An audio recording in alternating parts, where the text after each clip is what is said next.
बिस्मिल्लाहिर्रहमानिर्रहीम। अस्सलामुअलैकुम मोहतरम नाजरीन।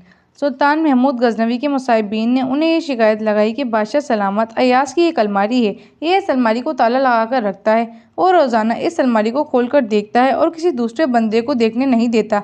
हमारा ख्याल है उसने आपके खजाने की कीमती हीरे और मोती इसके अंदर छुपा रखे हैं, आप ज़रा इसकी तलाशी लीजिए।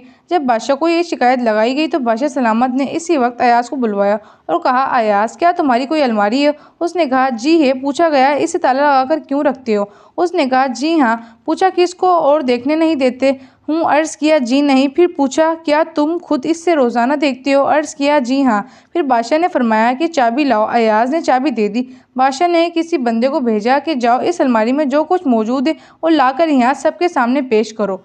वो हासिदीन बड़े खुश हुए कि देखो अब इसकी हकीकत खुल जाएगी। जब इसकी चोरी का सामान सामने लाया जाएगा तो बादशाह अभी इसको यहाँ से धक्के देकर निकाल देगा। अल्लाह की शान, जब वो बंदा वापस आया तो उसने आकर बादशाह के सामने 3 चीज़ें रख दी, एक पुराना जूता और एक पुराना तहबंद और एक पुराना कुर्ता। बादशाह ने पूछा, इसमें कुछ और नहीं था? उसने कहा, जी नहीं, यही कुछ था। बादशाह ने कहा, अय्याज इसमें तो ऐसी कोई कीमती चीज़ नहीं है जिसे तुम ताला लगाकर बंद करके रखती हो और किसी दूसरे को देखने भी नहीं देते, और कोई ऐसी चीज़ भी नहीं कि जिसे तुम रोज़ाना आकर चेक करो कि ठीक है या नहीं। इसने कहा, बादशाह सलामत, बात यह है कि मेरे नज़दीक ये बहुत कीमती है। बादशाह ने पूछा, भाई वो कैसे? उसने कहा, बादशाह सलामत, वो इसलिए कि जब मैं आपके दरबार में पहली मर्तबा आया था तो ये जूते पहने हुए थे और ये तहबंद बांधा हुआ था और ये कुर्ता पहना हुआ था। मैंने इन 3 चीज़ों को महफूज कर लिया था। अब मैं रोज़ाना अलमारी खोलकर इनको देखता हूँ और अपने नफ्स को समझाता हूँ कि अय्याज तुम्हारी औकात यही थी, तुम अपनी औकात ना भूलना।